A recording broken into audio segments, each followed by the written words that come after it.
Hello, welcome to the Man Cave. Today we have a John Deere 332 diesel ride-on mower with a 46-inch cutter deck. We need to change these deck bearings. Showing you this in various stages. This hub's been removed. This one's partially removed. That one's still in. So this is the stage as what it will be like.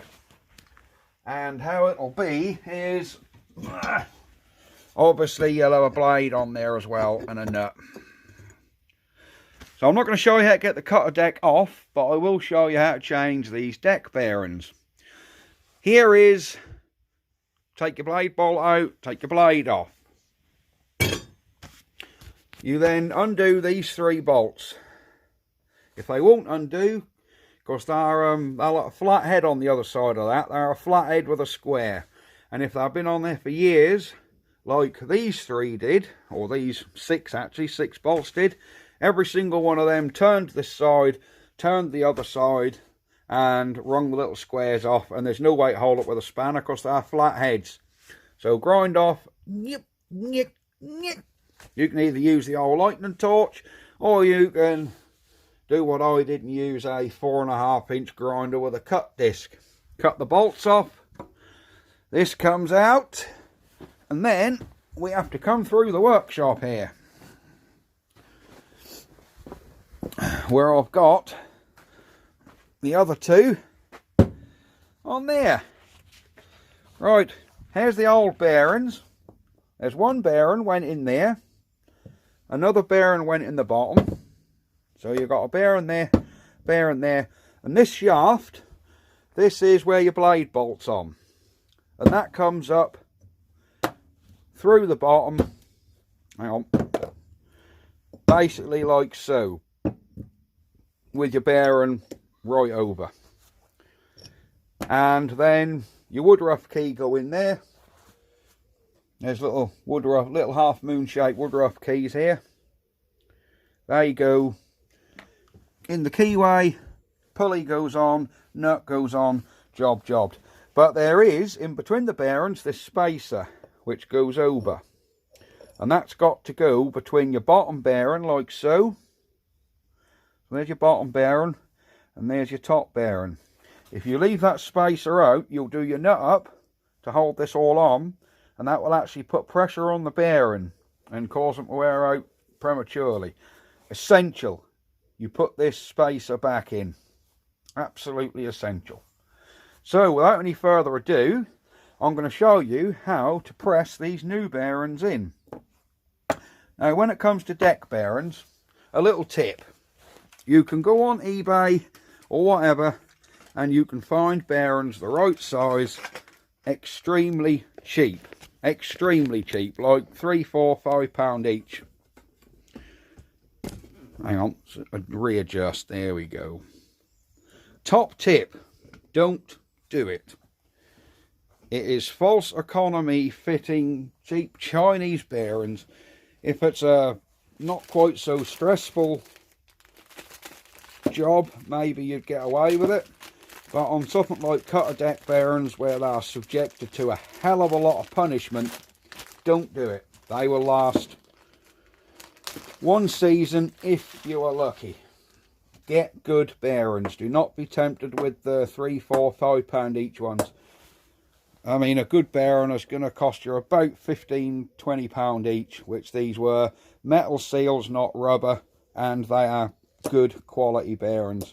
So I'm now going to show you how we put these in. So we want that out of the way for a minute.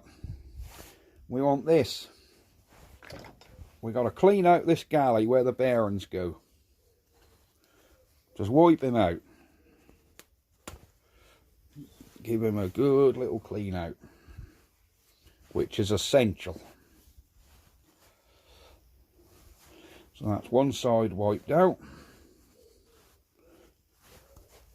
The other side wiped out. Now, down in there is one of these. Like a spring clip. One in the bottom, your bearing push up against that. So I personally never take that one out. There's only one this side, there isn't one the other side. but that gives you your depth where this bearing got to go to. So you'll press this one in first, push it all the way home, put the other clip on the top, and then you turn it over, lay our spacer in, and then press the other bearing. But you do need to make sure your spacer is half lined up. There's a knack to that, and I'll show you that as we go. But yeah, here we go. So this is basically what we've got to do. So the next time you'll see me, I shall be the other side of the shed with the hydraulic press, and I'll show you how to press these bearings in there. Remember, Fen, that side first. Will they actually... I'm wondering if we can actually just... They seem to fit in there quite well. We might better tap them in there with a socket. We shall have to see. Right, let me get this weighed up and I'll be back. See you in a minute. Right, what we're going to do, I've got a little bit of grease. Just put a slight smear, not a lot, a tiny little film around the outside of the new bearing. Because I don't think we're going to have to press these in, because they seem to be going quite well. So that's all clean in that groove. Lay your bearing in. That seems to be actually like that's going to go in there easily. So remember, the little clip is already in the bottom. So if we put a good size socket on,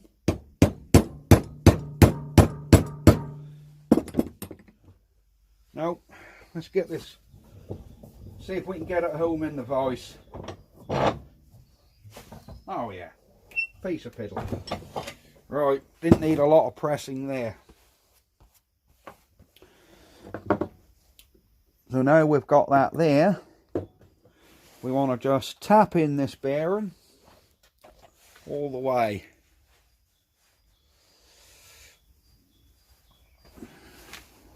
Right on the outside edge of the bearing, not on the inner race.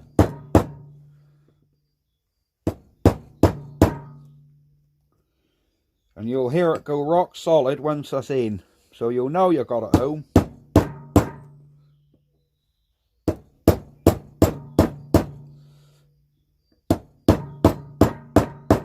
Right, I think that bearing is, yep, she's home. So what we should be able to do now is get our clip in.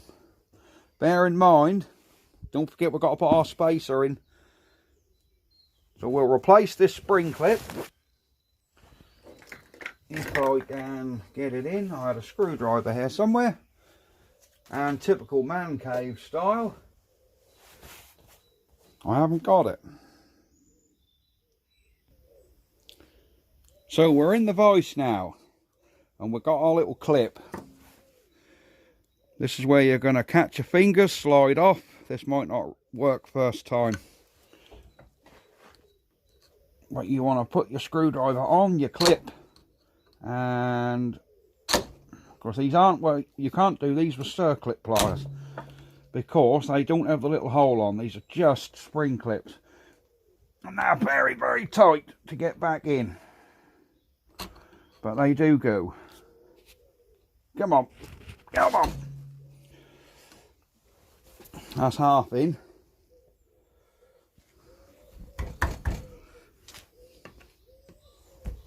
There you go. Right, that's our little clip right in there. So that bearing is now home. Now another little top tip. You're like, how do you keep the spacer central while you push the other bearing in? Well, here's a little top tip. Remember to put the shaft in the right way. So the next thing we've got to do, we want to put this shaft sort of halfway through, enough through the bearing to hold the spacer central. Then we press the other bearing on, then push this all the way through. I hope you're following. Sorry if that sounded patronising, I really weren't, but some people might be wanting to do deck bearings themselves, and if you take it to a machinery shop, they do charge money to do these things. So This is how you do them. So what we need to do is, this bearing now can't move because it's on its clip both sides. Crank our vise up, and now we want to just bang this bearing, this shaft, through a little. Now, whether that'll bang through or whether I've got to put it in the press, I'm not sure. We will have to see. Put this in the right way. Remember, your blade goes this side, so this is the underside of the mower. So don't put it in the other way because you'll have to press it out again. No, you better.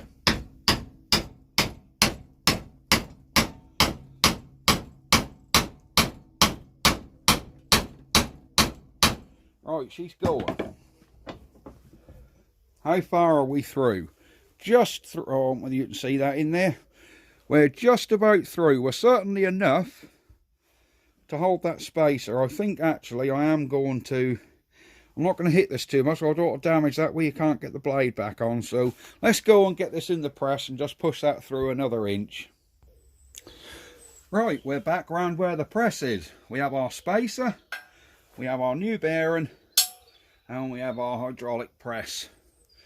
So we sit him in, like so, and we get our handle, and we just push this through a little. There you go, look how easy that's pushing through. All that banging with a hammer risks doing damage. We don't want to go through too much with it. Alright, I think that's enough. If you go through too much, you're going to push against yourself fitting the other bearing. So we've now got our shaft semi-way through. We can now put our spacer on. There you go, there's our spacer. To be honest with you, these deck bearings are quite tricky if you haven't got a hydraulic press. I'm not saying they're essential, but by God, it makes it easier if you've got one. So, yeah, you can do them with hammers and chisels, but it is a lot easier if you've got a hydraulic press. Right, so the bearing's on top of that bit of wood. Press down, and hopefully that'll, there you go, the bearing's going straight in. There she is. Now that won't go all the way home on the press, simply because, if you remember, that only goes flush. That's got good enough to get our clip on. Remember, there isn't a clip on the bottom of this. This bearing will only go so far, and then that'll hit on that centre spacer, what we just put on. So that's fine. So let me just tap this back in, and then I'll come back and we'll push this all the way through. Back in a second, guys. Right, back again. We've got our bearing in and our clip on.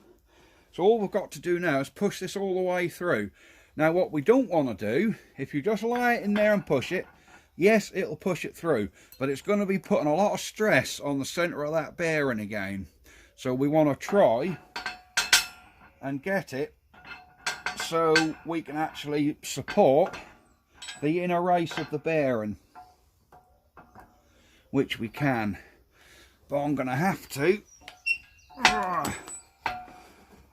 adjust my press so I can get it in. Hydraulic presses really aren't that expensive now. They used to be very expensive back in the day. But this one's a simple 12-ton hydraulic press. It's nothing majorly... let's line this up. It's nothing majorly commercial, but for pressing in deck bearings, it's a surprisingly lightweight press. It's fine. Alright, I hope you can see I've got just enough gap here, so we're on the outer of that inner race, if that makes sense. So now when we push through, we're not going to be putting any stress on the bearing itself.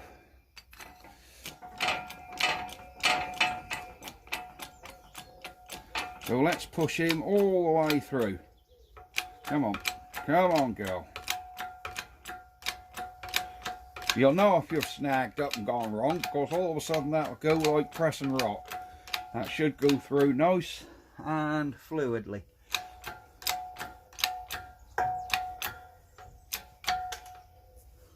Right, we're starting to come through, and we're starting to spread these blocks a little. Obviously I'm a bit too tight. There we go.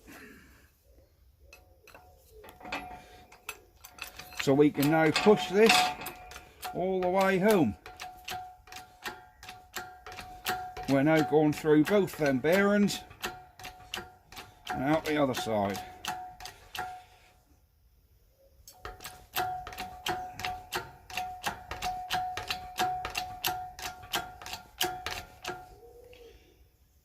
There we go. It's got our little cork washer on there. So you don't want to over tighten this, just enough. Right, she started to go tight, so that's, yep, that's perfect.